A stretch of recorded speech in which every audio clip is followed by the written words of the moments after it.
Ayan o. Actually guys, nakita ko lang to sa India. So dito meron din pala sa Pilipinas.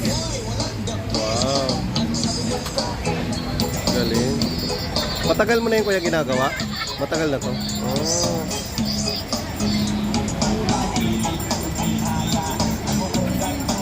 Ang galing. Wow.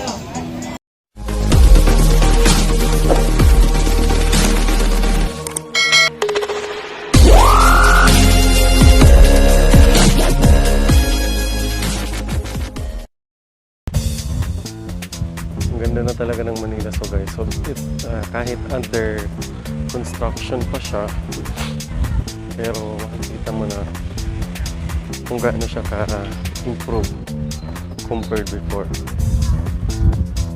So pupunta tayo dito, hindi ko alam paano to dito.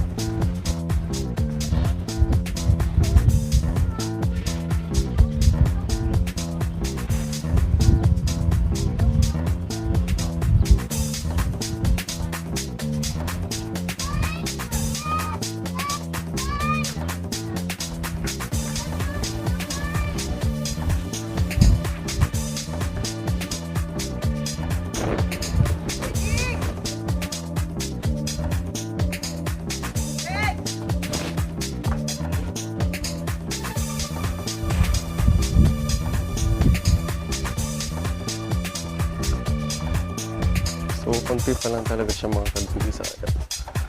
Ito dati yung pinambakan nila. Yung nagbo-boat yung gabi.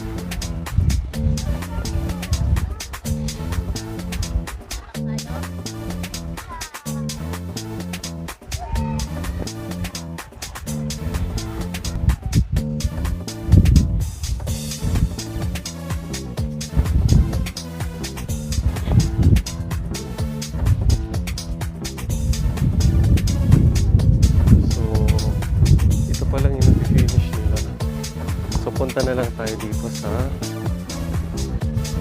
Butterfly Garden. So guys, welcome to Butterfly Garden.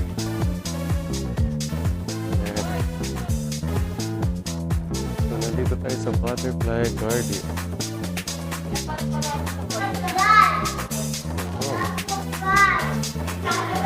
Maganda yung mga kadang-design.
Mga kadang-bisaya, ito yung farm garden. So papakita ko sa inyo from dito.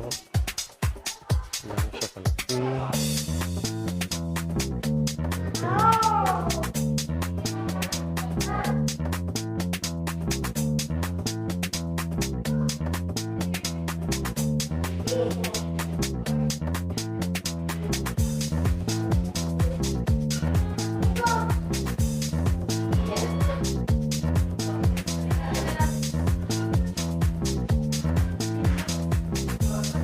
Hindi pwede lumabas doon. Yan, so lalabas naman tayo dito sa may garden na to.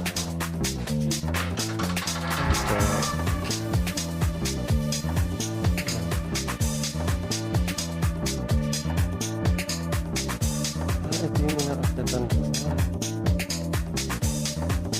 mga Kadong Bisaya, ito yung garden ng mga paru-paro G.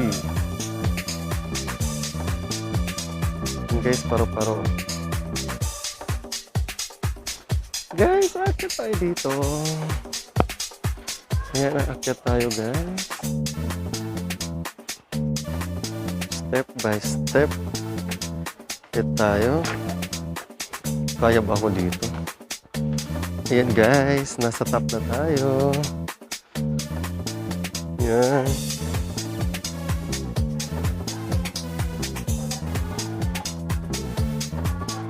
Ayan. Hello.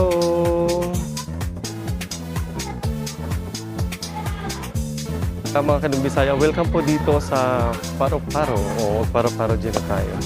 So ayan, makikita nyo dito, marami siyang different types of butterfly. So mamaya papakita ko rin sa inyo sa video yung mga iba't ibang klase. So napakaganda dito ng hanging bridge. Mga Kadong Bisaya, see how it works. Napakaganda. Sa likod, maraming mga bata naglalaro, maraming pumupunta dito. So ayan, even mag-picture-picture tayo. O, picture-picture tayo mga Kadong Bisaya. Picture-picture, selfie-selfie. O, sa pa, selfie pa tayo mga Kadong Bisaya. Selfie. Selfie with paro-paro. Ayan o. Nasa na yung paro-paro. Ayan. Yeah, selfie with paro-paro. So, guys, ang ganda dito, mga Kadong Bisaya. Ayan o, sa likod nyo. Mag-isa lang kasi ako dito, wala akong kasama. So, napakaganda niya mga guys. It's a paro-paro place. So, ito yung nakita ko sa Facebook.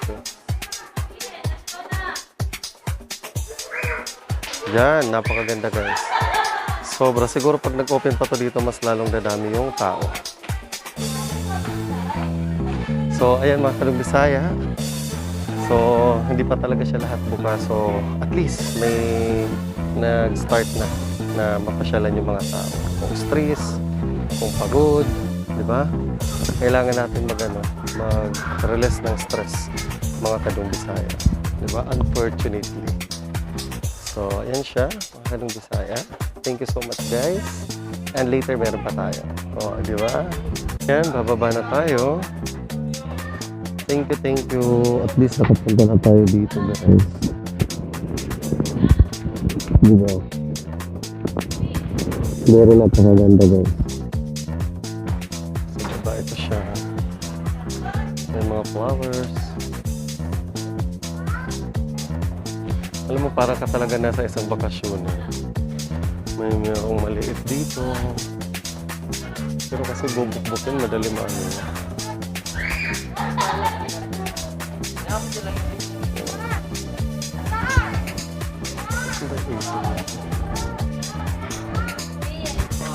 Thank you, Kuya.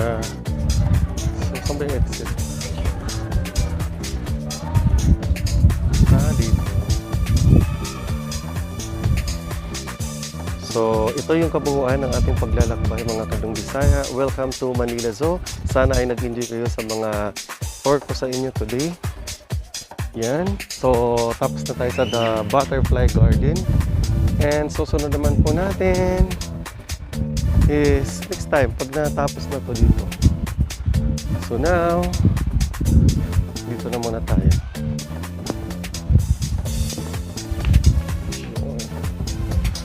Maganda. Parang meron ata dito shop. Hi, welcome back mga Kadong Bisaya. So dito naman, napakaganda dito.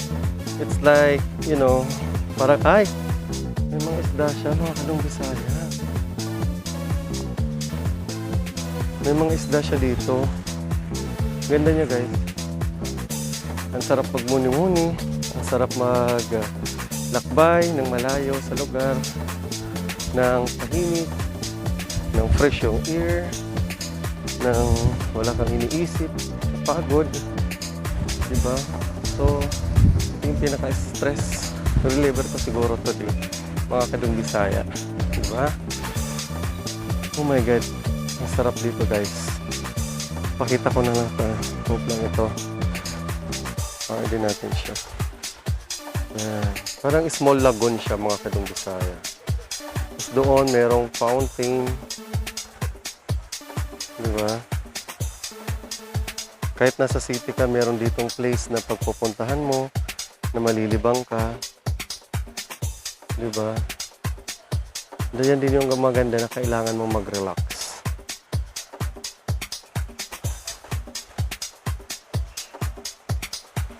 So, have fun guys. Thank you so much sa lahat ng mga nanood sa aking paglalakbay. Paglalakbay talaga ni Dong Bisaya dito sa Manila. So, mga Kadong Bisaya, thank you so much and God bless. Bye-bye. Welcome to paradise.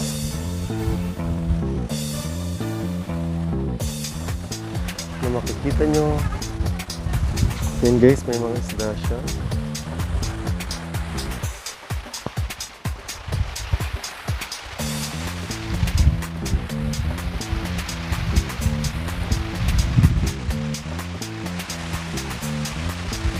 May mga fish siya din dito ata. Ayan o.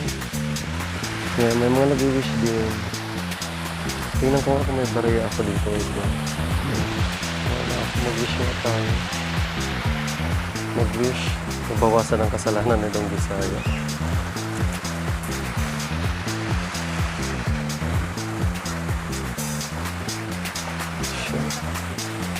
Mag-wish tayo guys.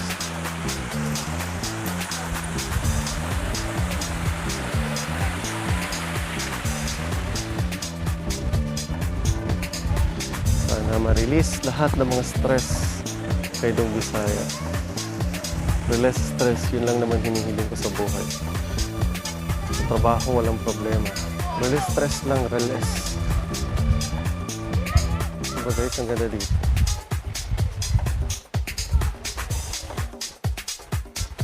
So ayun mga Kadong Bisaya, nandito tayo sa isang bridge. Kung anong tawag dito sa bridge na to. Ayan.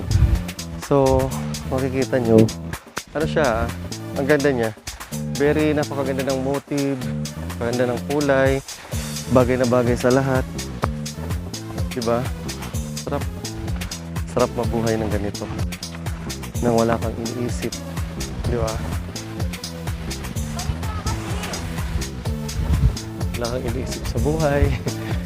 Siyempre, kung nabubuhay ka, kailangan mo magpasaya, maging masaya, at maging karapat dapat talaga. So ayan, sige, bye-bye. Bye-bye.